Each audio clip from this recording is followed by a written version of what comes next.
Avui des de Stop Mare Mortum volem aprofitar aquest espai per posar sobre la taula un dels aspectes més importants però també més desconeguts de la necropolítica que els estats membres de la Unió Europea despleguen contra les persones migrants. Sense pretendre ser experts en el tema, que no ho som, volem reflexionar sobre l'externalització de les polítiques migratòries. Abans de començar, un petit incís. Tal com explica l'escriptora Clara Valverde, el concepte necropolítica prové del filòsof camerunès Achille Mbembe i és la política basada en la idea que per al poder algunes vides tenen importància i d'altres vides no. No es tracta tant de matar com de deixar morir, és a dir, crear polítiques en què les persones que no serveixen al poder van morint. L'externalització de fronteres encaixa perfectament en aquest concepte. La instal·lació d'aquest sistema d'externalització es ve donant a Europa des de fa més o menys 20 anys i consisteix bàsicament en tractar d'empènyer les fronteres exteriors d'Europa cada cop més lluny. I com es fa això? Bé, doncs de la mateixa manera que una empresa subcontracta serveis a tercers, és a dir, externalitza serveis, els països membres de la Unió Europea s'han dedicat a implicar a tercers països en el control dels fluxos migratoris. Llavors, durant els propers minuts, us explicaré breument què en sabem i què no en sabem d'aquest procés o sistema, i ja us avanço que hi ha moltes coses que no les sabem. Perquè, de fet, dos dels aspectes que caracteritzen aquest procés, d'aquesta externalització de les polítiques migratòries, són la seva opacitat i la seva complexitat. De manera que fins i tot per a ONGs i acadèmics especialitzats en el tema és difícil accedir-ne al detall del seu funcionament. Penseu que molta d'aquesta política succeeix en l'àmbit informal, fins i tot fora del marc legal, en la tenebra d'allò que la investigadora Blanca Garcés anomena soft law, llei tova o llei lleugera. Aquesta deliberada complexitat i opacitat no només fan que aquest procés sigui molt difícil de conèixer, sinó també profundament antidemocràtic. I, evidentment, en aquest context, saber qui fa què i, per tant, dirimir responsabilitats és extremadament difícil. Quelcom molt convenient per a aquells que estan treballant en els límits, quan no directament fora dels límits de la legalitat, i que prenen decisions que poden conduir a la vulneració dels drets essencials de milers de persones i, eventualment, a la seva mort. Tot i aquesta foscor, el que sabem per segur és que l'externalització representa un canvi de paradigma en la gestió de la migració per part de la Unió Europea. Canvi de paradigma que consisteix en aturar els fluxos migratoris, ja no amb unes fronteres nacionals inexpugnables, que també, sinó aturar aquests fluxos migratoris en origen i durant el trànsit. És a dir, impedir que les persones ja puguin sortir, es puguin moure. Us he portat algunes poques diapositives. Us deixo aquests titulars. Aquest procés externalitzador té conseqüències que podem veure dia rere dia. El cas de Proactiva, com segurament us explicarà la companya ara, amb els guardacostes libis i l'estat italià, el nebulós pacte entre la Unió Europea i Turquia, els vols de deportació que organitza periòdicament l'Agència Europea de Fronteres, anteriorment conocida com Frontex, només es comprenen si es pensen dins d'aquest marc que ens dona el sistema d'externalització. Pensem ara una mica en l'origen d'aquest sistema per entendre la lògica en la qual s'inserta. Com he dit, a l'inici del canvi de polítiques migratòries a la Unió s'origina fa 20 anys, cap a finals dels anys 90 del segle passat.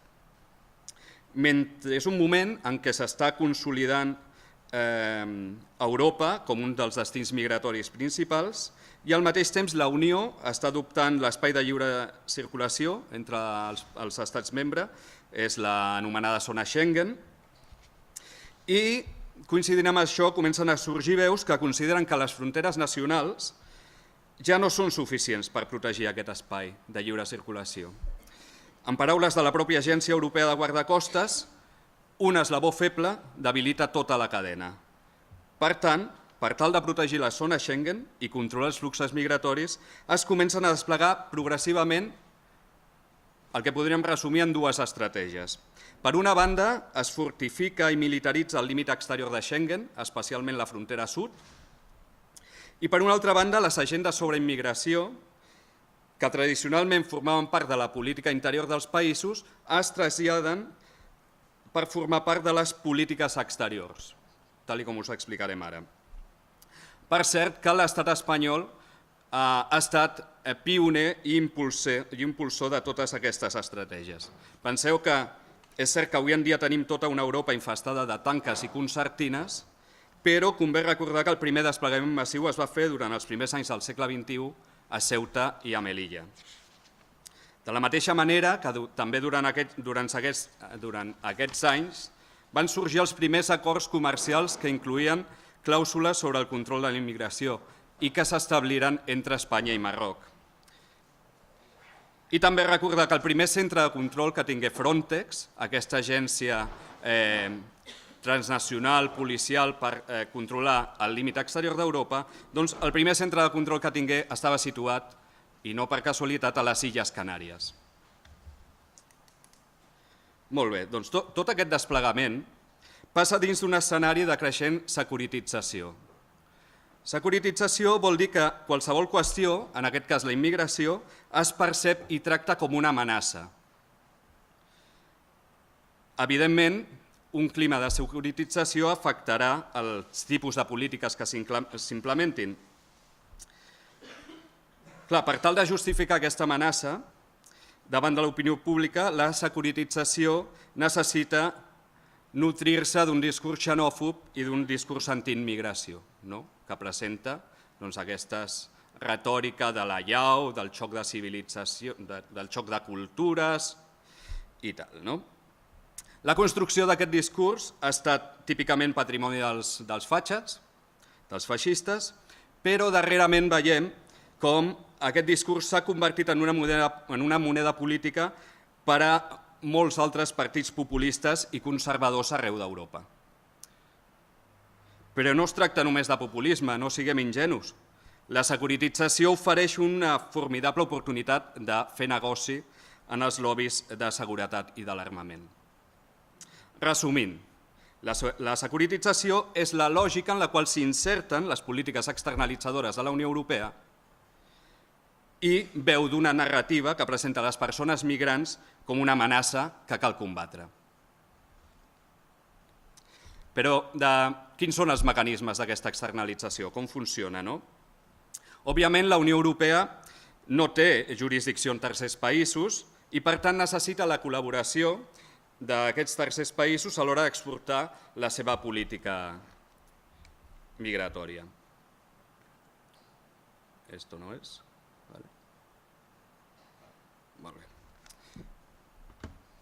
Doncs la Unió Europea té tota una plètora de pactes que poden ser, és molt complex. Poden ser bilaterals o multilaterals, poden ser legalment vinculants o no, poden ser acords d'associació, poden ser polítiques de veïnatge. És tot un sistema complexíssim i molt difícil de desxifrar, on unes polítiques se sobreposen a unes altres i on la Unió Europea o alguns dels seus estats membres apliquen com una espècie de menú personalitzat a cada país. És a dir, a cada país se li apliquen s'agafen d'aquestes polítiques una sèrie i a cada país se li fa el seu menú personalitzat. Arribant a això a generar una complexitat brutal. Aquí, a tall d'exemple, aquest diagrama el que mostra és la superposició de diferents polítiques als diferents països d'Àfrica. I com veieu, hi ha diferents conjunts i cada país està inserit en diferents subconjunts, creant un autèntic jeroglífic molt difícil d'entendre. En tot això hi ha una idea subjacent i certament perversa, el de la responsabilitat compartida. És a dir, la Unió Europea assumeix que tots els països dels quals surten persones migrants o pels quals passen persones migrants són corresponsables d'aquests fluxos migratoris i, per tant, han de prendre la seva part de responsabilitat. Com ho han de fer, això? Doncs assumint les polítiques migratòries que li interessen a la Unió Europea. Naturalment, la major part d'aquestes negociacions, perquè aquests països assumeixin les polítiques europees, es fan països empobrits, on existeix una clara relació de forces desiguals que permet a la Unió Europea pressionar perquè aquests països adoptin les seves mesures. Una de les pràctiques habituals, per exemple, consisteix en condicionar els fons d'ajuda al desenvolupament a que els països receptors adquireixin certs compromisos en matèria de control migratori. Compromisos com, per exemple, assumir certes tasques policials d'identificació i control fronterer, establir centres de detenció, fer-se càrrec de les persones deportades des d'Europa, que segons el tipus de pacte poden ser nacionals del país receptor o no. Aquests compromisos inclouen també rebre entrenament per part de l'Agència Europea de Guardacostes, altre cop Frontex, i, de fet, una part substancial de les partides al desenvolupament s'utilitzen per proveir materialment a totes aquestes tasques de control policial. Clar, el que succeeix és que aquest condicionament dels fons de desenvolupament té el perniciós efecte de distribuir recursos no allà on fan més falta, sinó allà on es considera que pot haver-hi un interès estratègic major per al control dels fluxos migratoris. Tal com diu la investigadora Luisa Faustini de l'OPF, és com si el control migratori anés seqüestrant i distorsionant tots els acords internacionals que pren la Unió Europea.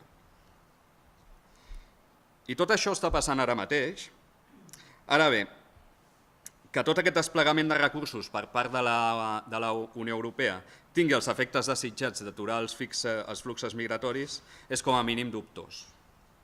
Sigui com sigui, l'efecte més dramàtic de tot això és que, com aquest sistema assumeix que la immigració és una amenaça, no fa res per evitar la perillositat i la mortaldat de les rutes migratòries, necropolítica. Ans al contrari, perquè posa en mans de països amb forts dèficits democràtics el control d'aquests fluxos migratoris. Us poso aquí una altra imatge per la reflexió. En aquest mapa, els punts vermells mostren a quins països la Unió Europea desplega les seves policies, les seves polítiques de control de la migració. Quan més gran és el punt, més número de polítiques se li estan aplicant. Aquest altre mapa l'ha desenvolupat Freedom House i indica el nivell de llibertat, prenent uns índexs, calculen els nivells de llibertat dels països, sent el verd lliure, el groc parcialment lliure i el lila no lliure. Ara, si juxtaposem un mapa a l'altre, és bastant revelador veure que els països de la Unió tendeixen a exportar les seves polítiques migratòries a països deficitaris en quant a llibertats. Països on el respecte als drets essencials de les persones no constitueixen un impediment ni tan sols quelcom a tenir en compte a l'hora de controlar els moviments migratoris. És a dir, països als quals se'ls coacciona i suborna perquè facin la feina bruta que dins del marc legal europeu no es podria fer.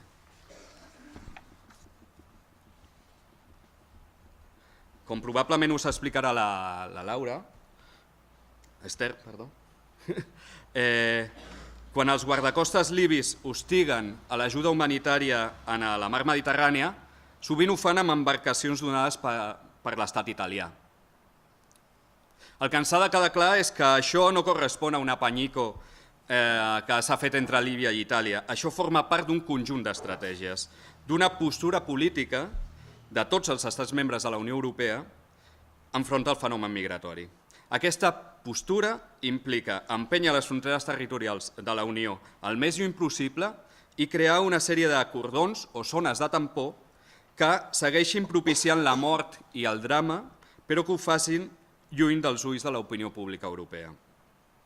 Per tant, des de Stop Mare Mortum i des de Caravana Obrim Fronteres, creiem que és fonamental treure la llum de l'esfera pública tot aquest sistema externalitzador, que avui en dia funciona en l'opacitat i en el secretisme, però que condiciona els fons de desenvolupament, l'ajuda humanitària i, a més, dona ales al negoci armamentístic i de securització de fronteres. Crec no equivocar-me gaire en dir que avui en dia l'opinió general sobre el paper de la Unió Europea en quant a les morts a la Mediterrània és el de la inacció. Inacció, desinterès, ineficàcia, etc. Però cal donar un gir més a la roda. Cal fer saber a la ciutadania que aquesta inacció no és simple negligència, sinó que forma part d'una estratègia planificada des de fa anys. Cal que la ciutadania comenci a preguntar als seus dirigents per què a 2 anys del pacte entre la Unió Europea i Turquia encara no sabem en què va consistir realment aquest pacte ni qui el va signar. Per què els projectes de cooperació al desenvolupament de la Unió Europea queden condicionats a que els països receptors facin de gendarmes d'Europa.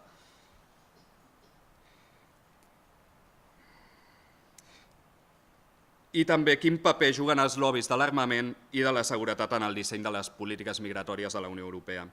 Encara estem a les fosques. Ara per ara només podem vislumbrar el que realment està succeint.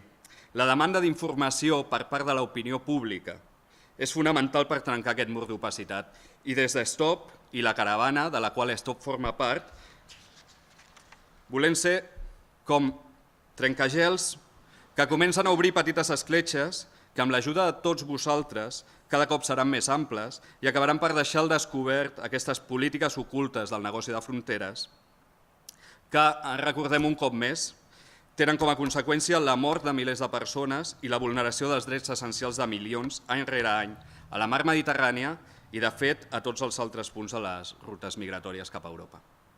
I amb això acabo. Moltes gràcies.